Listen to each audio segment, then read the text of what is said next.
It's Jamal Thomas. Welcome to the Progressive Soapbox. So as you can hear the nature in the background, I'm still in the boonies.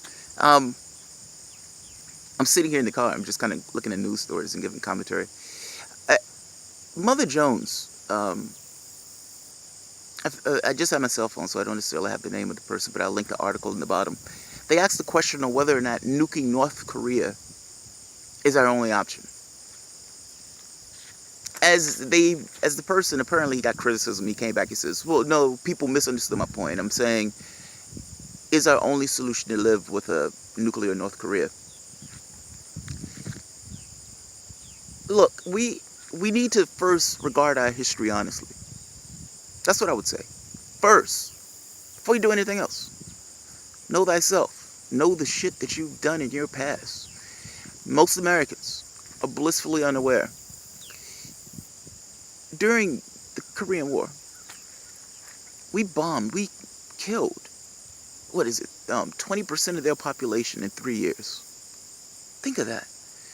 1 in 5 off the face of the earth. Our bombing, leisurely bombing for 3 years. Just massacre.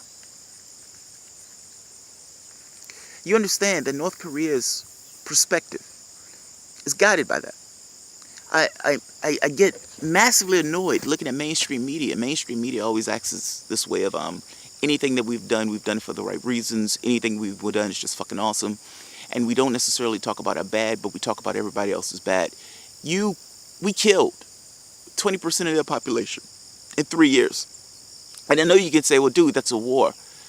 Understand that, but that doesn't necessarily change how they view us. And you can't necessarily say their view of us is wrong. Couple that with what we've done in the Middle East. Libya, Syria, Somalia, Iraq. You can even make an argument this is Yemen, since we have been helping Saudi Arabia murder and starve Yemenis to death. And look, that's not just there. That's also other African nations that we have special forces in, that we've been killing people. We've been murdering civilians in massive rates. The media in this country doesn't bring it up. They don't bring it up. It's not important enough, the fact that we're murdering people abroad. That's not important enough to have a conversation about. That's not important enough. That doesn't matter to the American public. Which I find to be amazing in and of itself. Look, if you're going to do anything with anybody else around the world, first they have to at least trust you. They have to trust you. We've gone back on one deal after the next. Talk about Russia and NATO and the way that we've expanded NATO around their borders. Even though we've made deals in the past saying we weren't going to do that. No, you don't necessarily have to live with a nuclear North Korea. And no, you don't necessarily have to bomb North Korea. You do have to interact with them fairly. And you do have to interact with them in a way that gets across that you're not necessarily going to turn tail and do what you've done in Libya. That's the truth of the matter. The problem is, look, actions have consequences. This is chess. You do something, that something reverberates through history.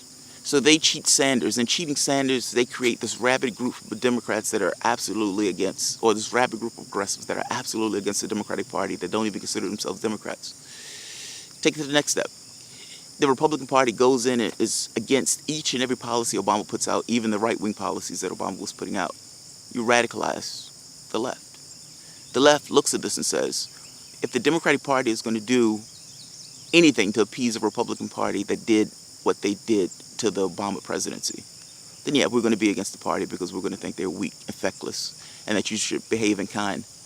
Violence begets balance. Martin Luther King, man, people, during his day, they didn't necessarily fully get the gravity of what he was saying about this peace thing. Peace is monstrous. Peace is really the only answer. And I don't necessarily say that in a flippant, glib way. I say it in this way of violence is a way of begetting violence. Actions have a way of begetting other actions, meaning the things that you do have consequences. They reverberate. Yes, you can say that, well, wait a minute, that wasn't us that bombed North Korea like that. It was the United States. There's a continuity there, whether or not you want to accept it or not. A lot of people in this country like to take this perspective of, well, it wasn't me, man. It wasn't me. It was your country using your weapons. And ultimately, your You're benefiting to some degree off the things that your particular country has done.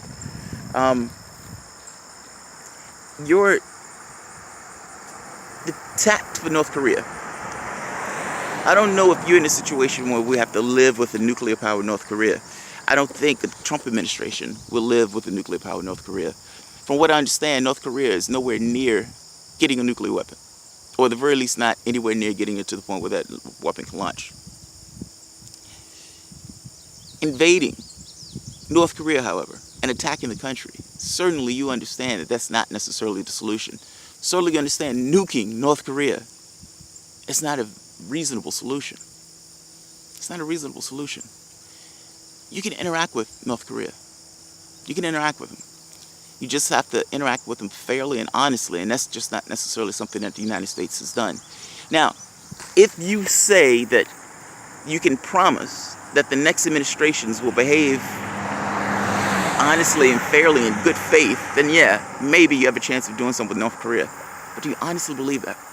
And has that been the track record of this particular country? Whatever consequence that's associated, whatever thicket we find ourselves in around the globe, we have to look at ourselves in regards to saying, what did we have to do to create that particular thicket? And stop looking at it as North Korea is doing this. North Korea is behaving in a way that North Korea believes it needs to behave to interact with the United States. They're not crazy. Stop acting like people are cartoons. They're behaving in these ways because they feel pressure to behave in these ways. After seeing what took place in the Middle East, yes, they have an impetus to get a weapon. Iran also has an impetus to get a weapon after seeing what took place in the Middle East. Mainstream media creates narratives. It creates narratives in a way that make it look like it's everybody else's fault and that all these people are nuts and all these people are crazy. These people are behaving in the way that people behave based upon the pressures and the environments that are pushed upon them. They're not crazy. They're not nuts. I think North Korea can be somewhat comical and somehow in some of the things that they do, but so what? All cultures, to some degree, are comical outside the context of that particular culture. There's all sorts of weird shit that we do in this country. Putting earrings in your ear. Why you put earrings in your ear? It's just weird. I think people wearing pants around their ass is somewhat weird. It takes more energy to do that. I think people, I don't know, man. You can run the gambit. I'm just making this point that cultures are relative to one another. And there are all sorts of idiosyncrasies in each particular culture. So yes, I may look at North Korea and say, okay, some of the stuff looks kind of comical. But it's a hermit kingdom. There's somewhat an insulated government. It's not a good government. It's not a good government at all. The people are starving. The country is in dire straits. And despite being in dire straits, they're spending all this money on weapons and all this other stuff. And before you say anything, we're spending $1 trillion a year on military while we have people dying in Flint, or at the very least getting lead poison in Flint. We're spending $1 trillion in military when half our country is in poverty. So before you throw a stone in North Korea saying, well, dude, they're spending all that money on weapons when those people are starving, put it in perspective, put it in context. One last point on this. We need to look at things from the context of other societies. You have to. Otherwise, you're going to continuously find yourself into one conflict after the next. In Vietnam, Robert McNamara had a conversation with, I think it was Ho Chi Minh. And in having this conversation, he kind of came to this realization of, these guys thought we wanted to colonize them in the same way that France did. That's not what we wanted to do at all. Think about that. Millions of people died. He even kind of made the point to him. He said, millions of your people died. And he says, you know, it's like, that's not what we wanted to do. We didn't want to be we didn't want to colonize your country. They didn't know that. And we didn't know that that's what they thought. We didn't care that that was their perspective. We didn't give a shit about their perspective. My point, that breeds conflict. That's my point. Your issue with North Korea, if you want to solve anything with North Korea, is to start on a level of fucking honesty. That's where you start. Do you think the Trump administration is the administration to do that? That's the problem. That's the dilemma. I'll leave it at that. Alright guys, if you enjoyed the content, feel free to share, write, subscribe. You can always support the work through Patreon. Thank you.